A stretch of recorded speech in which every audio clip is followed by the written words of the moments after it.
What's going on, folks? I'm going to show you how you'll be changing out your front turn signal on a Toyota Corolla crossover. It's probably the same for about the 2022 to the 2024.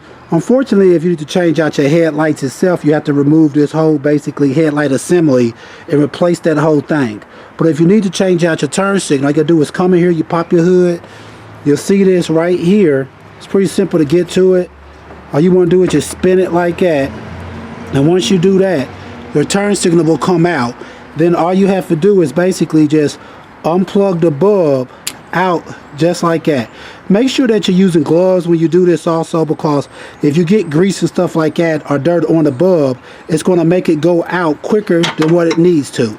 And here's your bulb right here. All you got to do now is go ahead and get the right bulb and stick it back in there, put it back in the hole, and you pretty much will be done.